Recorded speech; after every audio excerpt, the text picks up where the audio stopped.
Strange and impressive associations rise in the mind of a man from the New World who speaks before this august body in this ancient institution of learning.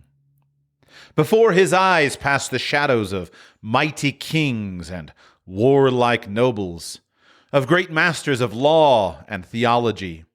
Through the shining dust of the dead centuries, he sees crowded figures that tell of the power and learning and splendor of times gone by. And he sees also the innumerable host of humble students to whom clerkship meant emancipation, to whom it was well nigh the only outlet from the dark thraldom of the Middle Ages. This was the most famous university of medieval Europe at a time when no one dreamed that there was a new world to discover. Its services to the cause of human knowledge already stretched far back into the remote past, at the time when my forefathers, 3 centuries ago, were among the sparse bands of traders, plowmen, woodchoppers, and fisherfolk who, in hard struggle with the iron unfriendliness of the Indian-haunted land, were laying the foundations of what has now become the giant republic of the West. To conquer a continent, to tame the shaggy roughness of wild nature means grim warfare, and the generations engaged in it cannot keep, still less add to, the stores of garnered wisdom which were once theirs, and which are still in the hands of their brethren who dwell in the old land.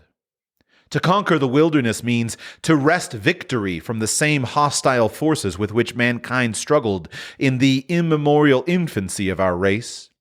The primeval conditions must be met by the primeval qualities which are incompatible with the retention of much that has been painfully acquired by humanity as through the ages it has striven upward toward civilization. In conditions so primitive, there can be but a primitive culture. At first, only the rudest school can be established, for no others would meet the needs of the hard-driven, sinewy folk who thrust forward the frontier in the teeth of savage men and savage nature. And many years elapse before any of these schools can develop into seats of higher learning and broader culture. The pioneer days pass. The stump-dotted clearings expand into vast stretches of fertile farmland. The stockade clusters of log cabins change into towns.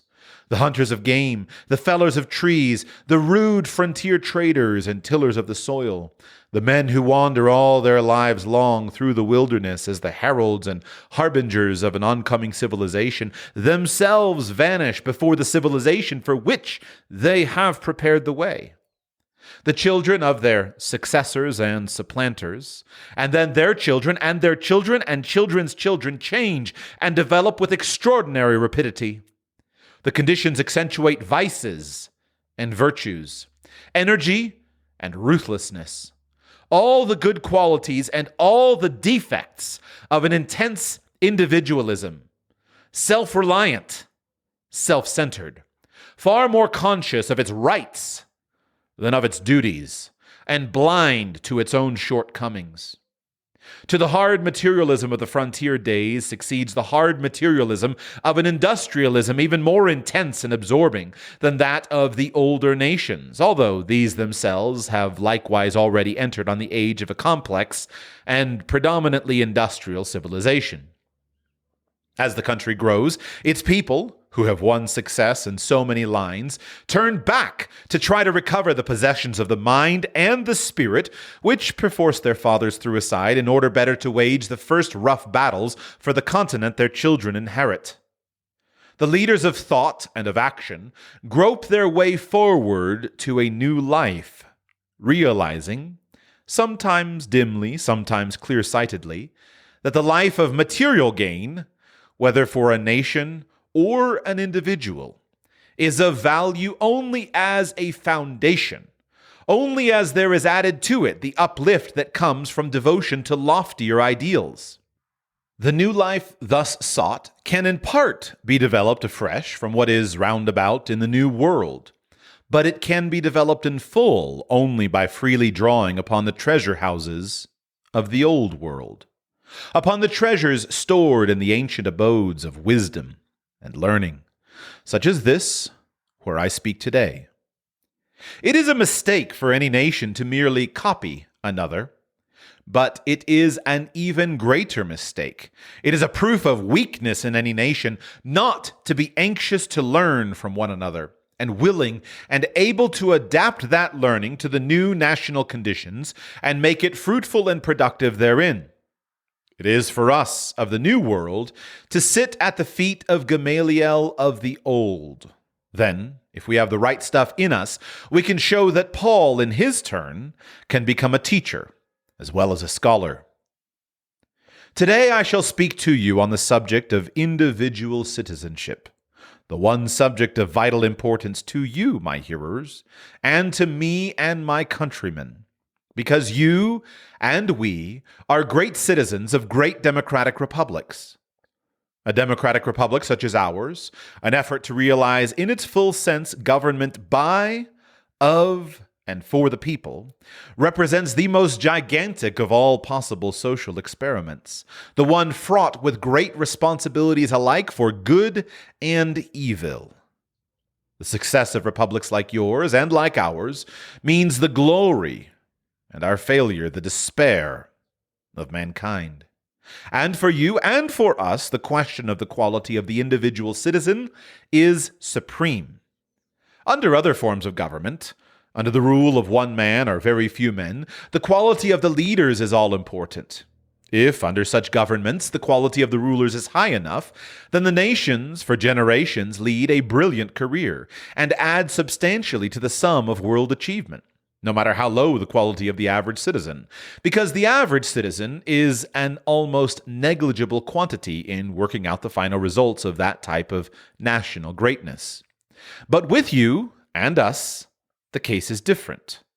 With you here, and with us in my own home, in the long run, success or failure will be conditioned upon the way in which the average man, the average woman, does his or her duty. First, in the ordinary, everyday affairs of life, and next, in those great occasional cries which call for heroic virtues. The average citizen must be a good citizen if our republics are to succeed. The stream will not permanently rise higher than the main source, and the main source of national power and national greatness is found in the average citizenship of the nation. Therefore, it behooves us to do our best to see that the standard of the average citizen is kept high, and the average cannot be kept high unless the standard of the leaders is very much higher. It is well if a large proportion of the leaders in any republic, in any democracy, are, as a matter of course, drawn from the classes represented in this audience today, but only provided that those classes possess the gifts of sympathy with plain people and of devotion to great ideals. You and those like you have received special advantages. You have, all of you, had the opportunity for mental training. Many of you have had leisure. Most of you have had a chance for enjoyment of life far greater than comes to the majority of your fellows. To you and your kind, much has been given, and from you much should be expected. Yet, there are certain failings against which it is especially incumbent that both men of trained and cultivated intellect and men of inherited wealth and position should especially guard themselves, because to these failings they are especially liable, and if yielded to, your chances of useful service are at an end. Let the man of learning, the man of lettered leisure, beware of that queer and cheap temptation to pose to himself and to others as a cynic, as the man who has outgrown emotions and beliefs, the man to whom good and evil are as one. The poorest way to face life is to face it with a sneer. There are many men who feel a kind of twisted pride in cynicism. There are many who confine themselves to criticism of the way others do what they themselves dare not even attempt. There is no more unhealthy being, no man less worthy of respect, than he who either really holds or feigns to hold an attitude of sneering disbelief toward all that is great and lofty, whether in achievement or in that noble effort which, even if it fails, comes second to achievement. A cynical habit of thought and speech, a readiness to criticize work which the critic himself never tries to perform, an intellectual aloofness which will not accept contact with life's realities. All these are marks, not as the possessor would feign to think, of superiority, but of weakness. They mark the men unfit to bear their part painfully in the stern strife of living, who seek, in the affectation of contempt for the achievement of others, to hide from others and from themselves their own weakness. The role is easy. There is none easier, save only the role of the man who sneers alike at both criticism and performance. It is not the critic who counts, not the man who points out how the strong man stumbles, or where the doer of deeds could have done them better. The credit belongs to the man who is actually in the arena, whose face is marred by dust and sweat and blood, who strives valiantly, who errs, who comes short again and again, because there is no effort without error and shortcoming. But who does actually strive to do the deeds? Who knows the great enthusiasms, the great devotions? Who spends himself in a worthy cause? Who, at the best, knows in the end the triumph of high achievement? And who, at the worst, if he fails, at least fails while daring greatly, so that his place shall never be with those cold and timid souls who neither know victory nor defeat. Shame on the man of cultivated taste who permits refinement to develop into fastidiousness that unfits him for doing the rough work of a workaday world. Among the free peoples who govern themselves, there is but a small field of usefulness open for the men of cloistered life, who shrink from contact with their fellows. Still less room is there for those who deride or slight what is done by those who actually bear the brunt of the day, nor yet for those others who always profess that they would like to take action, if only the conditions of life were not exactly what they actually are. The man who does nothing cuts the same sordid figure in the pages of history, whether he be cynic or fop or voluptuary.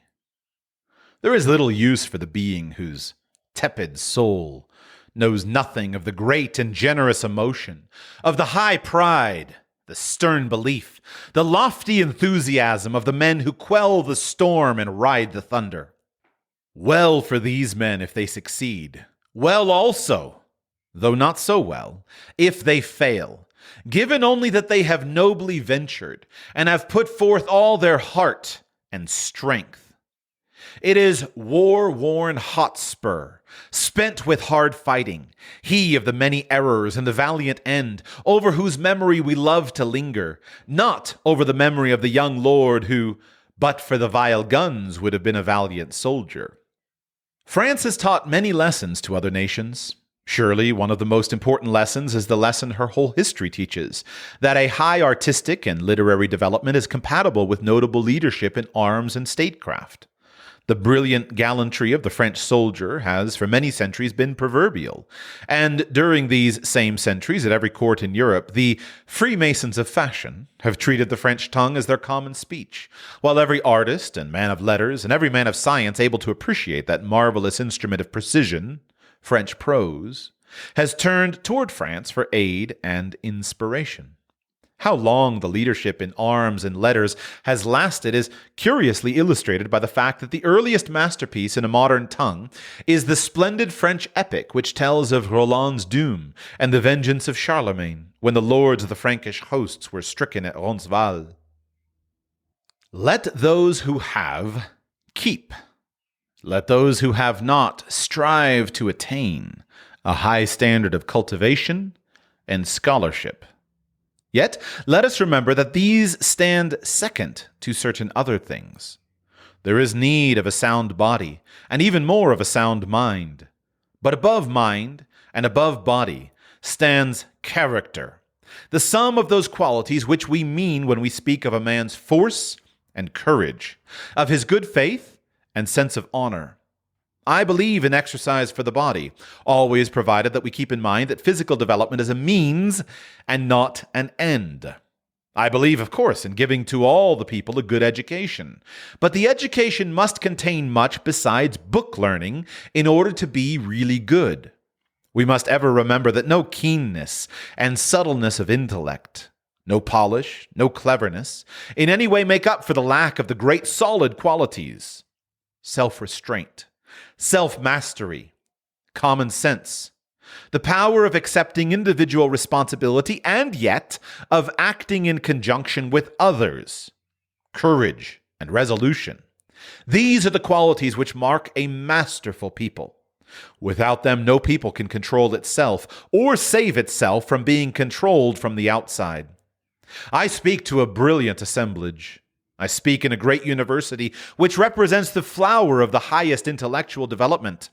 I pay all homage to intellect and to elaborate and specialized training of the intellect, and yet I know I shall have the assent of all of you present when I add that more important still are the commonplace, everyday qualities and virtues. Such ordinary, everyday qualities include the will and the power to work, to fight at need, and to have plenty of healthy children. The need that the average man shall work is so obvious as hardly to warrant insistence. There are a few people in every country so born that they can lead lives of leisure. These fill a useful function if they make it evident that leisure does not mean idleness. For some of the most valuable work needed by civilization is essentially non-remunerative in its character. And of course, the people who do this work should in large part be drawn from those to whom remuneration is an object of indifference. But the average man must earn his own livelihood. He should be trained to do so, and should be trained to feel that he occupies a contemptible position if he does not do so. That he is not an object of envy if he is idle, at whichever end of the social scale he stands, but an object of contempt, an object of derision. In the next place, the good man should be both a strong and a brave man. That is, he should be able to fight. He should be able to serve his country as a soldier if the need arises. There are well-meaning philosophers who declaim against the unrighteousness of war. They are right only if they lay all their emphasis upon the unrighteousness. War is a dreadful thing, and unjust war is a crime against humanity. But it is such a crime because it is unjust, not because it is a war. The choice must ever be in favor of righteousness, and this whether the alternative be peace or whether the alternative be war.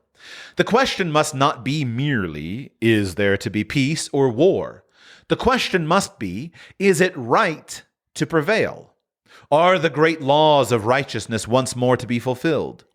And the answer from a strong and virile person must be yes, whatever the cost.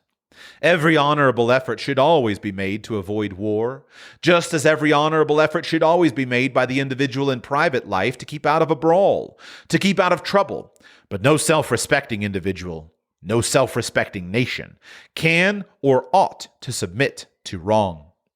Finally, even more important than ability to work, even more important than ability to fight at need, is it to remember that the chief of blessings for any nation is that it shall leave its seed to inherit the land.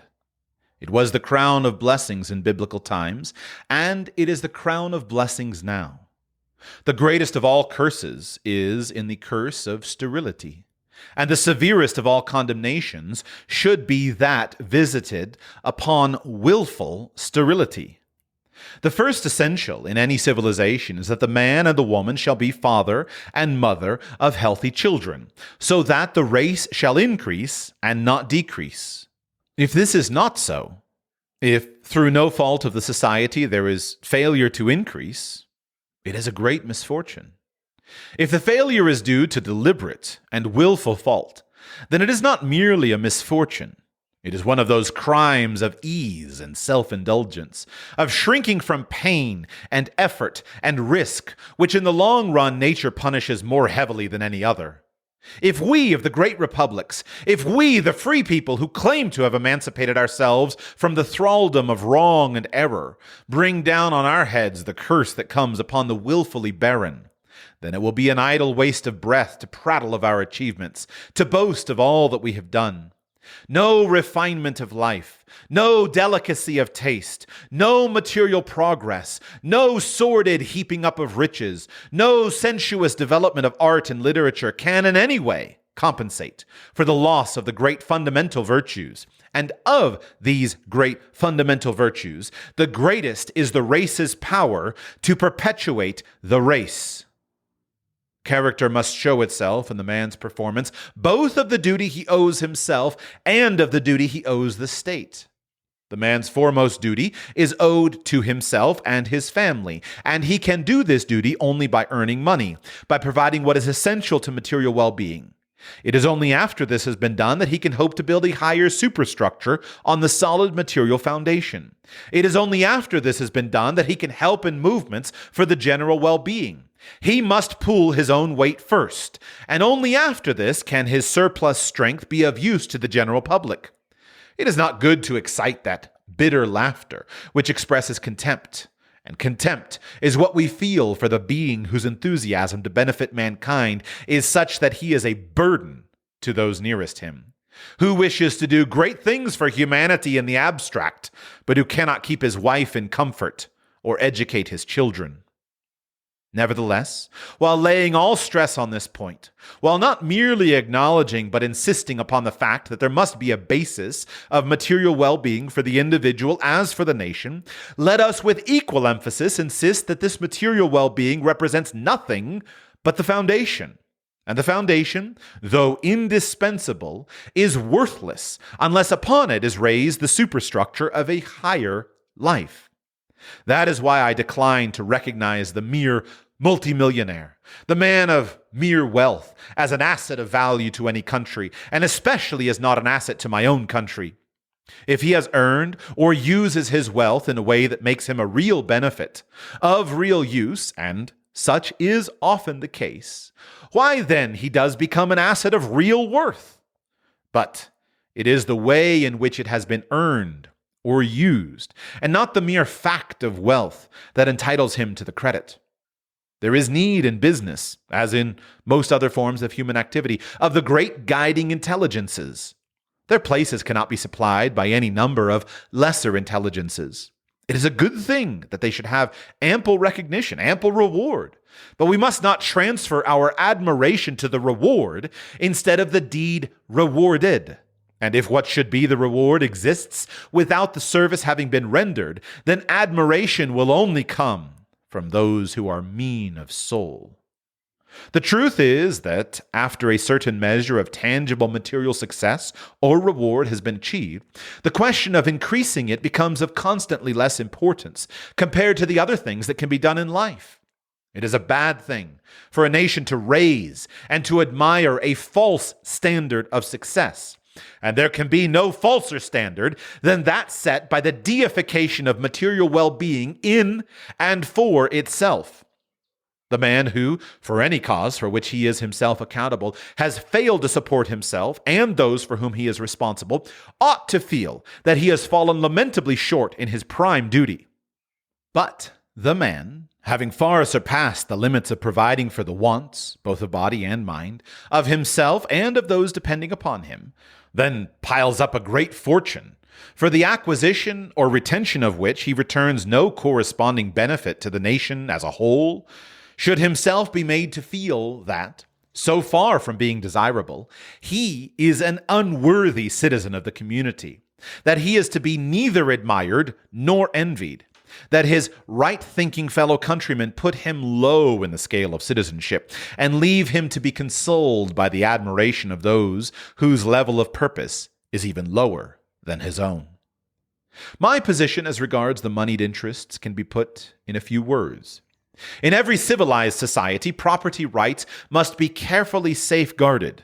Ordinarily, and in the great majority of cases, human rights and property rights are fundamentally and in the long run identical. But when it clearly appears that there is a real conflict between them, human rights must have the upper hand, for property belongs to man and not man to property. In fact, it is essential to good citizenship clearly to understand that there are certain qualities which we, in a democracy, are prone to admire in and of themselves, which ought by rights to be judged admirable, or the reverse solely from the standpoint of the use made of them. Foremost among these, I should include two very distinct gifts, the gift of money-making and the gift of oratory. Money-making, the money touch, I have spoken of above. It is a quality which, in a moderate degree, is essential. It may be useful when developed to a very great degree, but only if accompanied and controlled by other qualities. And without such control, the possessor tends to develop into one of the least attractive types produced by a modern industrial democracy. So it is with the orator. It is highly desirable that a leader of opinion in democracy should be able to state his views clearly and convincingly. But all that the oratory can do of value to the community is enable the man thus to explain himself. If it enables the orator to put false values on things, it merely makes him a power for mischief. Some excellent public servants have not that gift at all, and must merely rely on their deeds to speak for them. And unless oratory does represent genuine conviction based on good common sense and able to be translated into efficient performance, then the better the oratory, the greater the damage to the public it deceives. Indeed, it is a sign of marked political weakness in any commonwealth if the people tend to be carried away by mere oratory, if they tend to value words in and for themselves as divorced from the deeds for which they are supposed to stand. The phrase maker, the phrase monger, the ready talker, however great his power, whose speech does not make for courage, sobriety, and right understanding, is simply a noxious element in the body politic, and it speaks ill for the public if he has influence over them. To admire the gift of oratory without regard to the moral quality behind the gift is to do wrong to the republic. Of course, all that I say of the orator applies with even greater force to the orator's latter-day and more influential brother, the journalist. The power of the journalist is great, but he is entitled neither to respect nor admiration because of that power unless it is used aright. He can do, and often does, great good. He can do, and he often does, infinite mischief. All journalists, all writers, for the very reason that they appreciate the vast possibilities of their profession, should bear testimony against those who deeply discredit it. Offenses against taste and morals, which are bad enough in a private citizen, are infinitely worse if made into instruments for debauching the community through a newspaper. Mendacity, slander, sensationalism, inanity, vapid triviality, all are potent factors for the debauchery of the public mind and conscience. The excuse advanced for vicious writing, that the public demands it, and that the demand must be supplied, can no more be admitted than if it were advanced by purveyors of food who sell poisonous adulterations. In short, the good citizen in a republic must realize that they ought to possess two sets of qualities, and that neither avails without the other. He must have those qualities which make for efficiency, and he also must have those qualities which direct the efficiency into channels for the public good. He is useless if he is inefficient. There is nothing to be done with that type of citizen of whom all that can be said is that he is harmless. Virtue, which is dependent upon a sluggish circulation, is not impressive. There is little place in active life for the timid good man. The man who is saved by weakness from robust wickedness is likewise rendered immune from robuster virtues. The good citizen in a republic must first of all be able to hold his own. He is no good citizen unless he has the ability which will make him work hard, and which at need will make him fight hard. The good citizen is not a good citizen unless he is an efficient citizen. But if a man's efficiency is not guided and regulated by a moral sense, then the more efficient he is, the worse he is, the more dangerous to the body politic. Courage, intellect, all the masterful qualities serve but to make a man more evil if they are merely used for that man's own advancement, with brutal indifference to the rights of others. It speaks ill for the community if the community worships those qualities and treats their possessors as heroes, regardless of whether the qualities are used rightly or wrongly. It makes no difference as to the precise way in which this sinister efficiency is shown.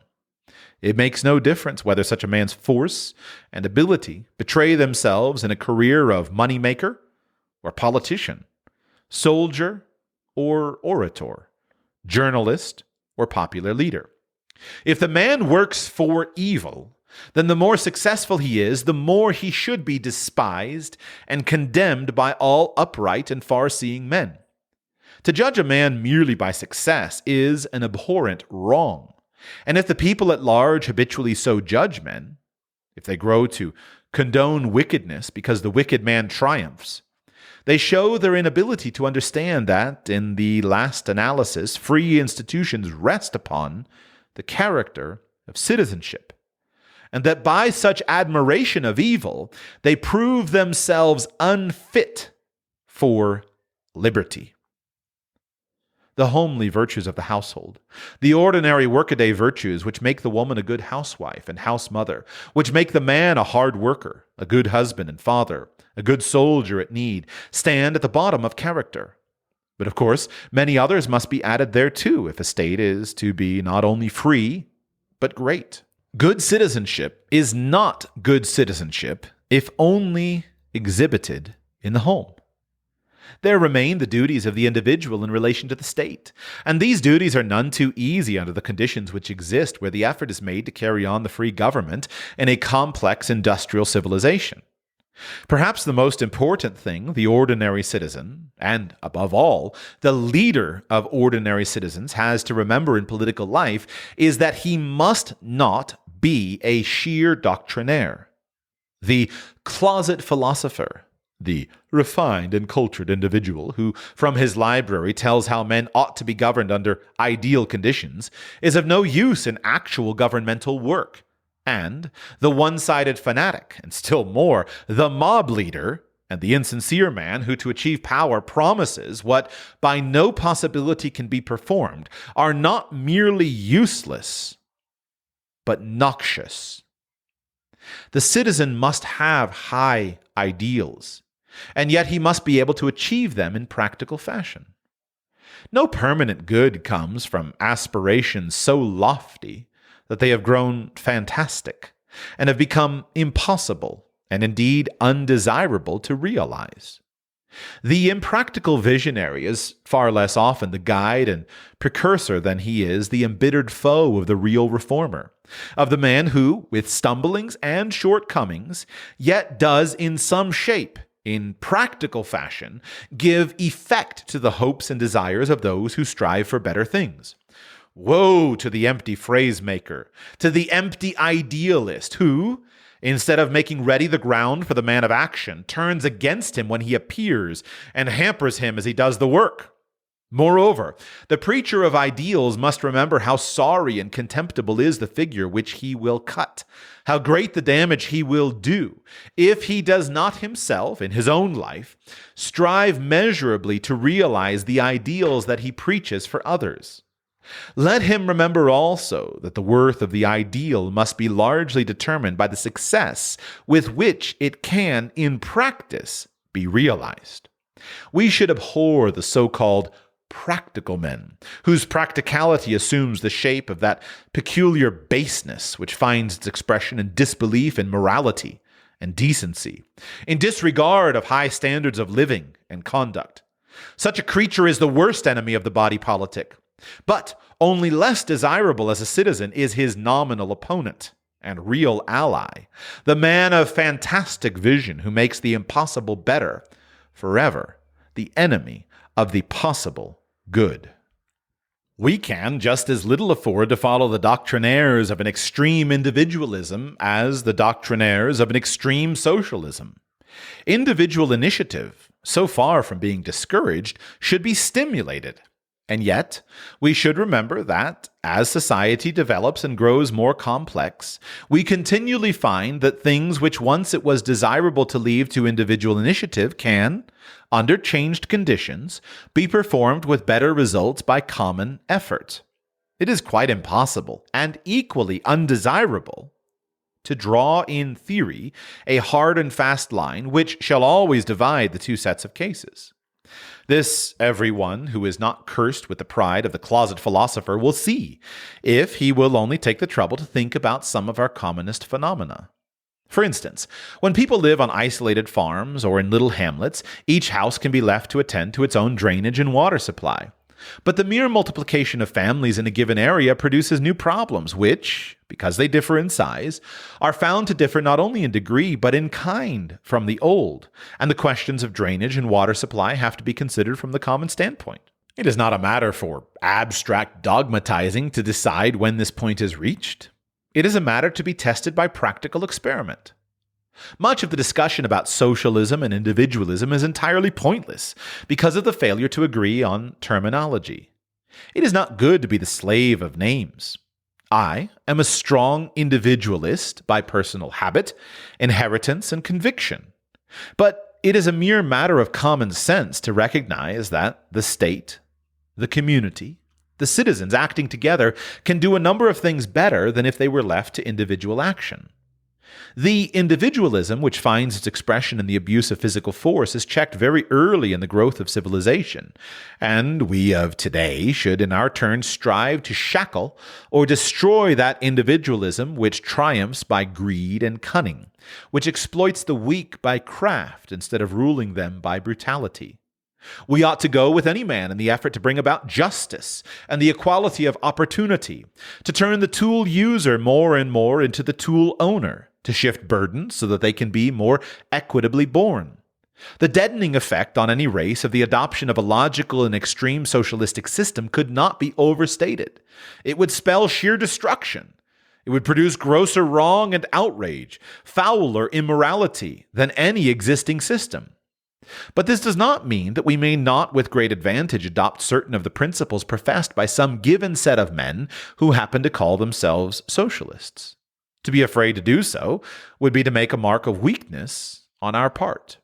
But we should not take part in acting a lie any more than in telling a lie. We should not say that men are equal when they are not equal, nor proceed upon the assumption that there is an equality where it does not exist, but we should strive to bring about a measurable equality, at least to the extent of preventing the inequality which is due to force or fraud.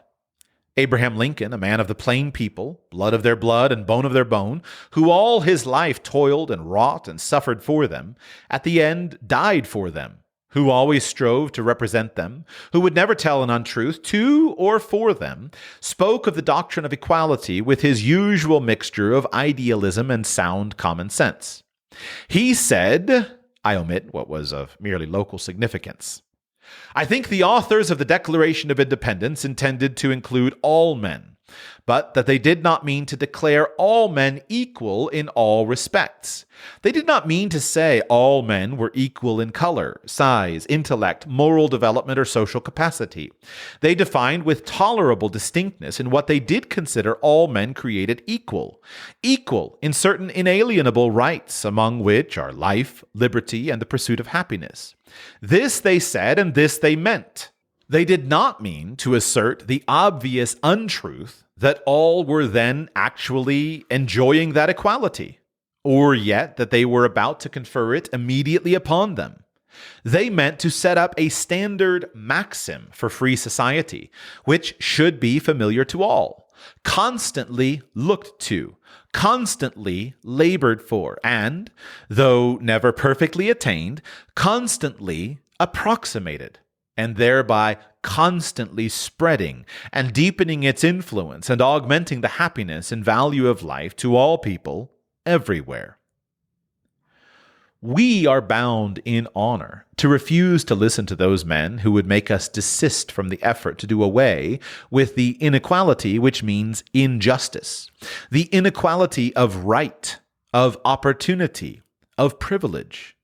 We are bound in honor to strive to bring even nearer the day when, as far as is humanly possible, we shall be able to realize the ideal that each man shall have an equal opportunity to show the stuff that is in him by the way in which he renders service. There should, so far as possible, be equal of opportunity to render service. But just so long as there is inequality of service, there should and must be inequality of reward. We may be sorry for the general, the painter, the artists, the worker in any profession or of any kind, whose misfortune, rather than whose fault, is that he does his work ill. But the reward must go to the man who does his work well, for any other course is to create a new kind of privilege. The privilege of folly and weakness. And special privilege is injustice, whatever form it takes. To say that the thriftless, the lazy, the vicious, the incapable ought to have reward given to those who are far-sighted, capable, and upright is to say what is not true and cannot be true. Let us try to level up, but let us beware of the evil of leveling down. If a man stumbles, it is a good thing to help him to his feet. Every one of us needs a helping hand now and then. But if a man lies down, it is a waste of time to try to carry him, and it is a very bad thing for every one if we make men feel that the same reward will come to those who shirk their work and those who do it. Let us, then, take into account the actual facts of life, and not be misled into following any proposal for achieving the millennium, for recreating the golden age, until we have subjected it to hard-headed examination. On the other hand, it is foolish to reject a proposal merely because it is advanced by visionaries. If a given scheme is proposed, look at it on its merits, and, in considering it, disregard formulas. It does not matter in the least who proposes it or why. If it seems good, try it. If it proves good, accept it. Otherwise, reject it. There are plenty of good men calling themselves socialists with whom, up to a certain point, it is quite possible to work. If the next step is one which both we and they wish to take, why, of course, take it, without any regard to the fact that our views as to the 10th step may differ. But, on the other hand, keep clearly in mind that, though it has been worthwhile to take one step, this does not in the least mean that it may not be highly disadvantageous to take the next. It is just as foolish to refuse all progress because people demanding it desire at some points to go to absurd extremes, as it would be to go to these absurd extremes simply because some of the measures advocated by the extremists were wise. The good citizen will demand liberty for himself, and, as a matter of pride, he will see to it that others receive liberty which he thus claims as his own. Probably the best test of true love of liberty in any country is the way in which minorities are treated in that country. Not only should there be complete liberty in matters of religion and opinion, but complete liberty for each man to lead his life as he desires, provided only that in so doing he does not wrong his neighbor. Persecution is bad because it is persecution, and without reference to which side happens at the moment to be the persecutor and which the persecuted. Class hatred is bad in just the same way, and without regard to the individual who, at a given time, substitutes loyalty to a class for loyalty to a nation, or substitutes hatred of men because they happen to come in a certain social category for judgment awarded them according to their conduct. Remember always that the same measure of condemnation should be extended to the arrogance which would look down upon or crush any man because he is poor, and to envy and hatred, which would destroy a man because he is wealthy.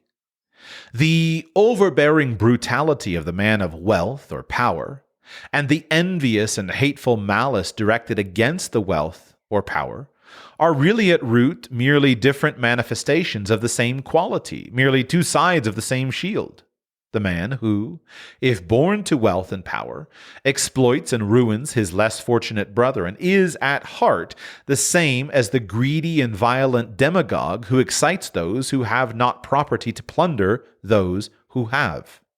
The gravest wrong upon his country is inflicted by that man, whatever his station, who seeks to make his countrymen divide primarily in the line that separates class from class, occupation from occupation, men of more wealth from men of less wealth, instead of remembering that the only safe standard is that which judges each man on his worth as a man, whether he be rich or whether he be poor, without regard to his profession or to his station in life. Such is the only true democratic test, the only test that can, with propriety, be applied in a republic. There have been many republics in the past, both in what we call antiquity and in what we call the Middle Ages. They fell, and the prime factor in their fall was the fact that the parties tended to divide along the line that separates wealth from poverty. It made no difference which side was successful. It made no difference whether the republic fell under the rule of an oligarchy or the rule of a mob. In either case, when once loyalty to a class had been substituted for loyalty to the republic, the end of the republic was at hand. There is no greater need today than the need to keep ever in mind the fact that the cleavage between right and wrong, between good citizenship and bad citizenship, runs at right angles to, and not parallel with, the lines of cleavage between class and class, between occupation and occupation. Ruin looks us in the face if we judge a man by his position instead of judging him by his conduct in that position. In a republic, to be successful, we must learn to combine intensity of conviction with a broad tolerance of difference of conviction. Wide differences of opinion in matters of religious, political, and social belief must exist if conscience and intellect alike are not to be stunted, if there is to be room for healthy growth. Bitter, internecine hatreds, based on such differences, are signs not of earnestness of belief, but of that fanaticism which, whether religious or anti-religious, democratic or anti-democratic, is itself but a manifestation of the gloomy bigotry which has been the chief factor in the downfall of so many, many nations. Of one man in especial, beyond anyone else, the citizens of a republic should beware, and that is of the man who appeals to them to support him on the ground that he is hostile to other citizens of the republic, that he will secure for those who elect him in one shape or another profit at the expense of other citizens of the republic. It makes no difference whether he appeals to class hatred or class interest, to religious or anti-religious prejudice. The man who makes such an appeal should always be presumed to make it for the sake of furthering his own interest. The very last thing an intelligent and self-respecting member of a democratic community should do is to reward any public man because that public man says that he will get the private citizen something to which this private citizen is not entitled, or will gratify some emotion or animosity which this private citizen ought not to possess. Let me illustrate this by one anecdote from my own experience. A number of years ago, I was engaged in cattle ranching on the Great Plains of the western United States. There were no fences. The cattle wandered free, the ownership of each being determined by the brand. The calves were branded with the brand of the cows they followed. If, on a roundup, an animal was passed by, the following year it would appear as an unbranded yearling and was then called a maverick. By the custom of the country, these mavericks were branded with the brand of the man on whose range they were found. One day, I was riding the range with a newly hired cowboy, and we came upon a maverick. We roped and threw it. Then we built a fire, took out a cinch ring, heated it in the fire, And then the cowboy started to put on the brand. I said to him, "It's so-and-so's brand," naming the man on whose range we happened to be. He answered, "That's all right, boss. I know my business." In another moment, I said to him, "Hold on. You are putting on my brand." To which he answered, "That's all right. I always put on the boss's brand." I answered, "Oh, very well. Now, you go straight back to the ranch and get whatever is owing to you. I don't need you any longer." He jumped up and said, "Why, what's the matter? I was putting on your brand." And I answered, "Yes, my friend. And if you will steal for me, then you will steal from me." Now, the same principle which applies in private life applies also in public life. If a public man tried to get your vote by saying that he will do something wrong in your interest, you can be absolutely certain that if ever it becomes worth his while, he will do something wrong against your interest. So much for the citizenship of the individual in his relations to his family, to his neighbor, to the state. There remain duties of citizenship which the state, the aggregation of all the individuals, owes in connection with other states, with other nations. Let me say at once that I am no advocate for a foolish cosmopolitanism. I believe that a man must be a good patriot before he can be, and as the only possible way of being, a good citizen of the world. Experience teaches us that the average man who protests that his international feeling swamps his national feeling, that he does not care for his country because he cares so much for mankind, in actual practice proves himself the foe of mankind. That the man who says that he does not care to be a citizen of any one country because he is the citizen of the world is in fact usually an exceedingly undesirable citizen of whatever corner of the world he happens at the moment to be in. In the dim future, all moral needs and moral standards may change, but at present, if a man can view his own country and all other countries from the same level with tepid indifference, it is wise to distrust him, just as it is wise to distrust the man who can take the same dispassionate view of his wife and mother. However broad and deep a man's sympathies, however intense his activities, he need have no fear they will be cramped by love of his native land. Now, this does not mean in the least that a man should not wish to do good outside of his native land. On the contrary, just as I think that the man who loves his family is more apt to be a good neighbor than the man who does not, so I think that the most useful member of the family of nations is normally a strongly patriotic nation. So far from patriotism being inconsistent with a proper regard for the rights of other nations, I hold that the true patriot, who is as jealous of national honor as a gentleman of his own honor, will be careful to see that the nations neither inflict nor suffer wrong, just as a gentleman scorns equally to wrong others or to suffer others to wrong him. I do not for one moment admit that a man should act deceitfully as a public servant in his dealing with other nations, any more than he should act deceitfully in his dealings as a private citizen with other private citizens. I do not for one moment admit that a nation should treat other nations in a different spirit from that in which an honorable man would treat other men. In practically applying this principle to the two sets of cases, there is, of course, a great practical difference to be taken into account. We speak of international law, but international law is something wholly different from private or municipal law, and the capital difference is that there is a sanction for the one and no sanction for the other, that there is an outside force which compels individuals to obey the one, while there is no such outside force to compel obedience as regards to the other. International law will, I believe, as the generations pass, grow stronger and stronger until in some way or other there develops the power to make it respected. But as yet, it is only in the first formative period. As yet, as a rule, each nation is of necessity to judge for itself in matters of vital importance between it and its neighbors. And actions must, of necessity, where this is the case, be different from what they are where, as among private citizens, there is an outside force whose action is all-powerful and must be invoked in any crisis of importance. It is the duty of wise statesmen, gifted with the power of looking ahead, to try to encourage and build up every movement which will substitute, or tend to substitute, some other agency for force in the settlement of international disputes.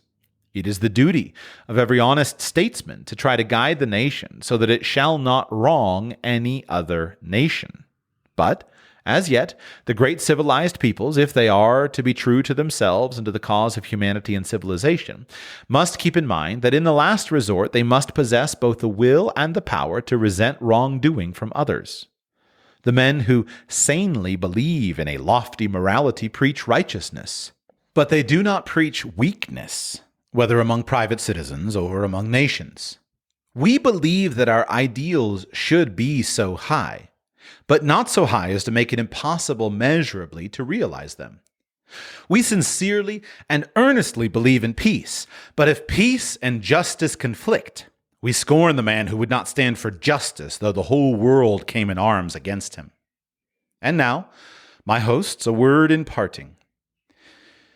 You and I belong to the only two republics among the great powers of the world. The ancient friendship between France and the United States has been, on the whole, a sincere and disinterested friendship. A calamity to you would be a sorrow to us. But it would be more than that. In the seething turmoil of the history of humanity, certain nations stand out as possessing a peculiar power or charm, some special gift of beauty or wisdom or strength, which puts them among the immortals, which makes them rank forever with the leaders of mankind. France is one of these nations. For her to sink would be a loss to all the world. There are certain lessons of brilliance and of generous gallantry that she can teach better than any of her sister nations. When the French peasantry sang of Malbrook, it was to tell how the soul of this warrior foe took flight upward through the laurels he had won. Nearly 7 centuries ago, Froissart, writing of a time of dire disaster, said that the realm of France was never so stricken that there were not left men who would valiantly fight for it. You have had a great past. I believe you will have a great future. Long may you carry yourselves proudly as citizens of a nation which bears a leading part in the teaching and uplifting of mankind. This speech that you have just heard was delivered by former President of the United States, Theodore Roosevelt, at the Sorbonne in Paris on April 23, 1910.